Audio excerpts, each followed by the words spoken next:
Capital hospital रे सफल होईछि विरल ऑपरेशन आरोटिक भेल्व ऑपरेशन करा जायछि। एई विरल ऑपरेशन पाई ओपन हार्ट सर्जरी आवश्यक हेले रोगी को बयस अधिक होइथवारु एहाकू एंडोस्कोपी थ्योरी रे करा जायछि, जेउथि पाई पाखापाखी 15 रु 20 लाख टंका खर्च होतवा बेले एहाकू संपूर्ण मागणा रे ऑपरेशन करा जायछि। ऑपरेशन होइथवा रोगी हेउचंती जगतसिंहपुर जिल्लार सुलक सुंदर महांती। तांको बयस 71 वर्ष, वर्तमान से संपूर्ण सुस्थ अछंती।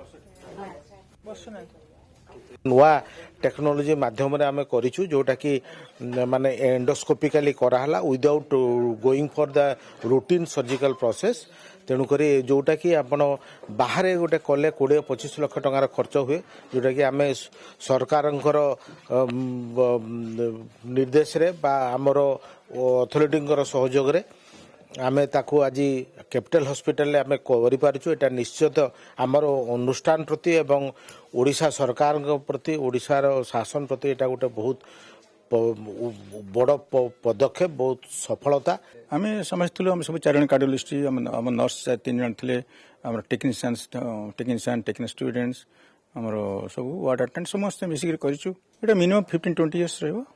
बालटा 15-20 इयर्स रहबो। तापर भी लोक अधिक समय रही पारछि।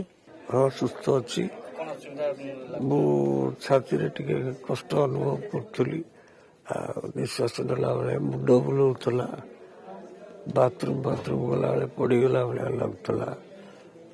डॉक्टर कंसल्ट कली से प्रोसीड्यूर रे काम।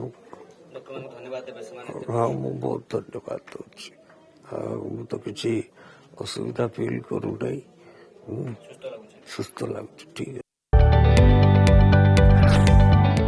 जदि आपंक आम भिडी भल लगा तेब आम चैनल को लाइक, शेयर और सब्सक्राइब करने को जमा भी भूलु नहीं।